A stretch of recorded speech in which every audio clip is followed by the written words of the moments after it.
executive director for Black Art Speaks. So, as a collective, it really was the Black Lives Matter mural that sits in front of City Hall. When we started that, I didn't know any of the artists. They didn't know me. And we were quickly trying to build this mural, and we found out that we had to be a collective. And so they asked us what was our name as a collective, and we just got on the phone and started talking about different names.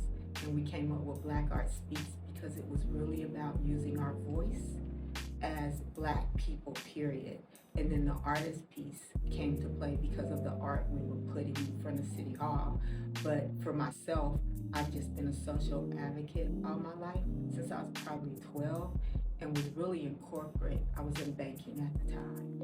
So the art piece was more of a message for me and a little less of the art. But for all the artists that made it happen, it was really about their craft, art. And so that's kind of how it came together and how I became a part of it. I knew I wanted to do it, and I just said I'm going to go really hard and try to raise the money, but I didn't know any artists.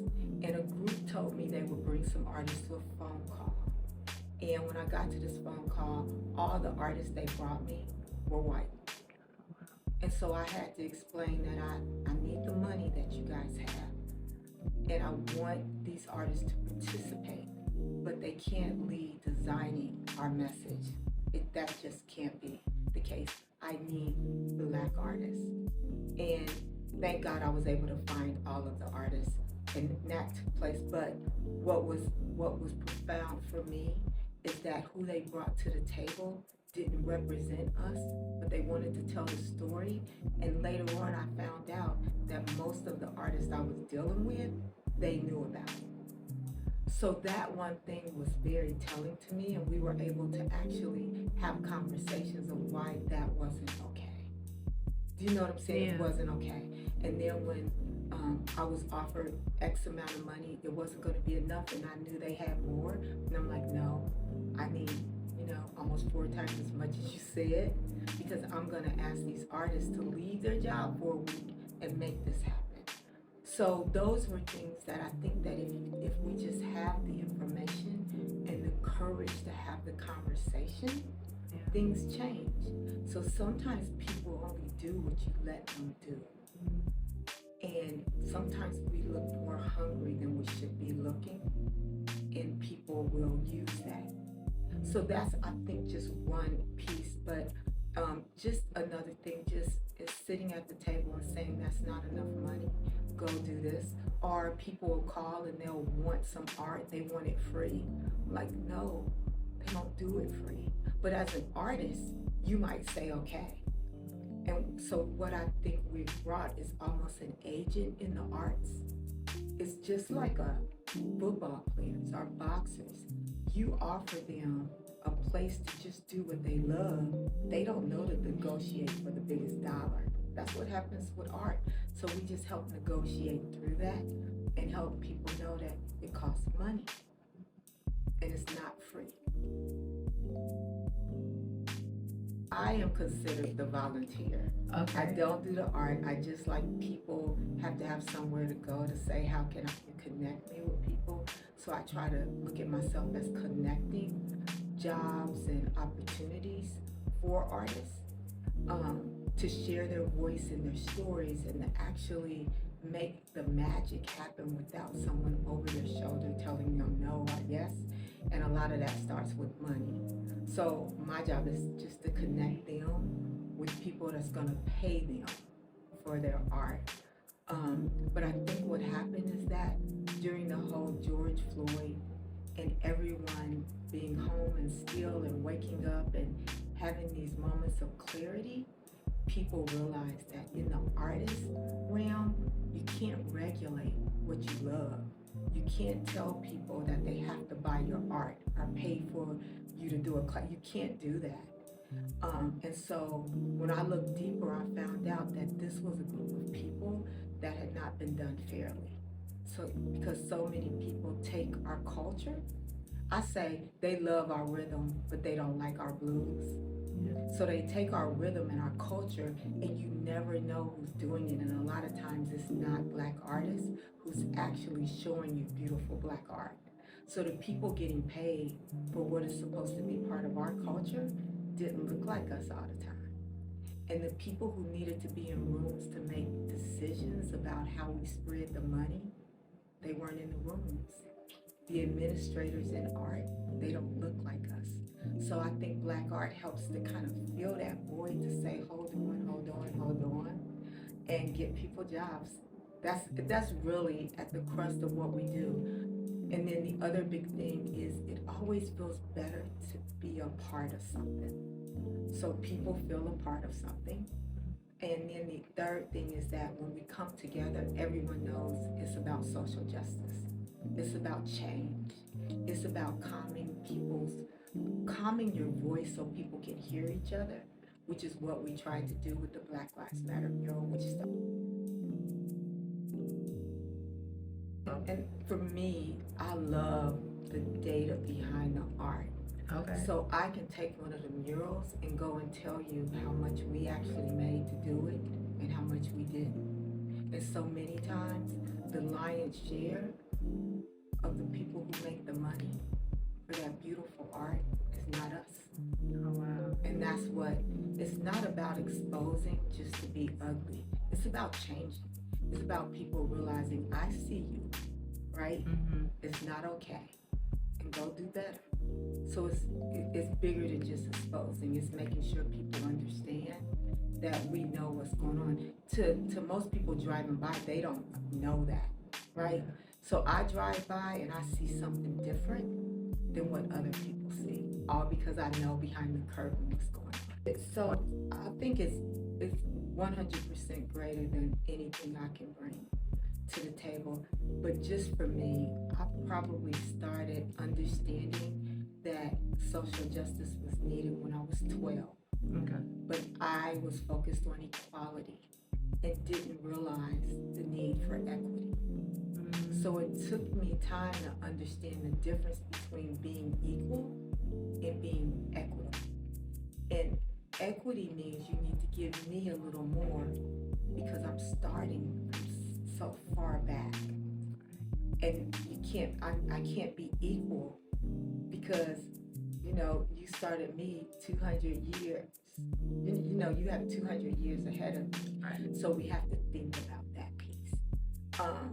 So I've been an advocate, but I've also been an advocate for us to just take care of us. And that things are never going to be right, completely right. But if we stop and we just do our best for our kids, for ourselves, and we see the beauty we bring, that it'll maybe change our community and change what we're doing. So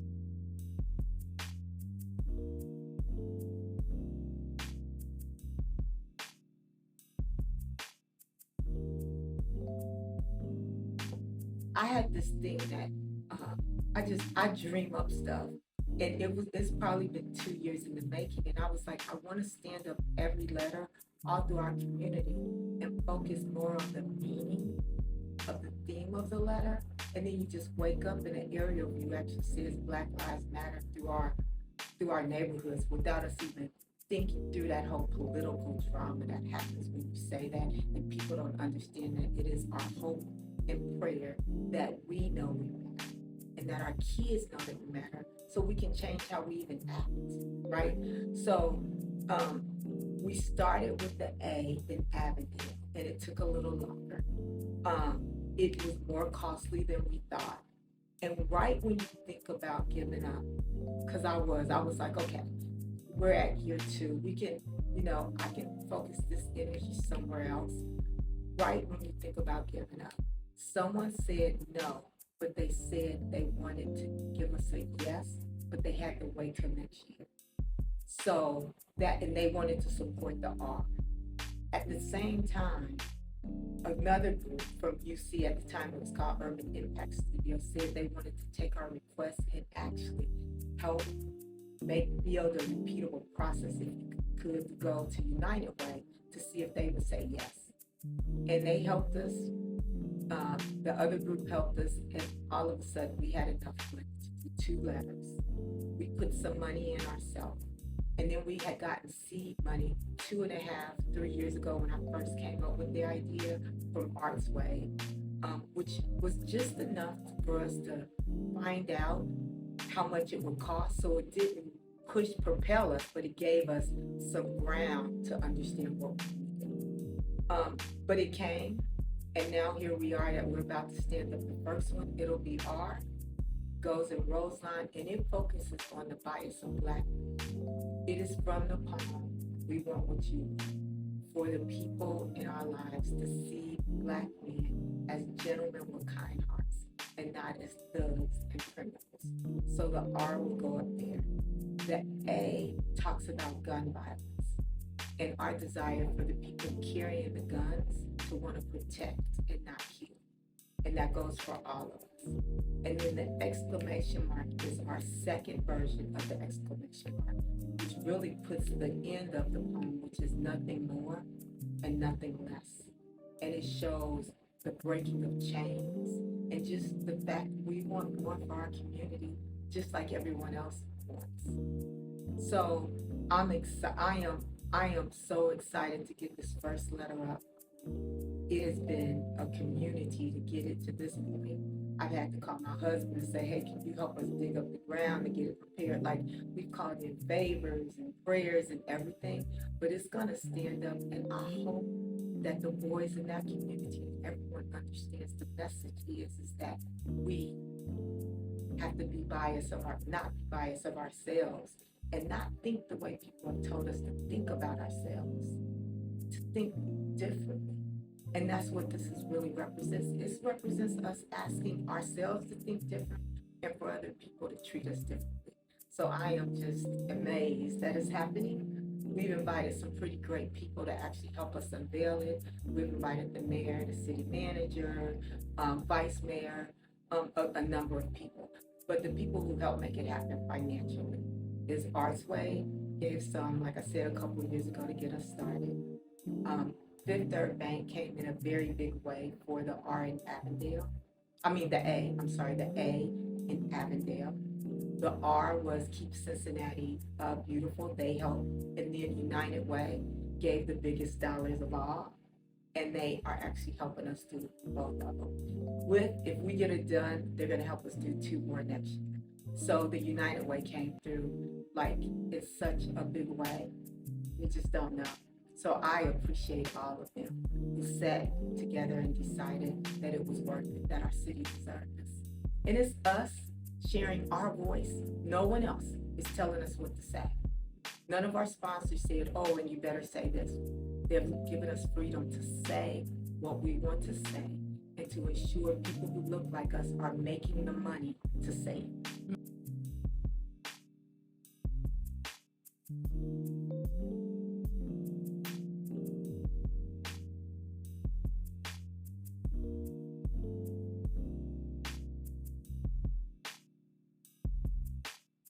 So we are www.blackartspeaks.com. You'll find out everything there. You can become a member. There's a member and then there's supporters and there are volunteers. So a membership where you want to be a part of Black Art Speaks and actually be a part of everything we're doing, and we actually offer you different jobs that come up. There's an application and we have a group that goes through that. So you can look on our website and it shows everything. You also can follow us on Instagram, which is black.art.speaks, and on Facebook.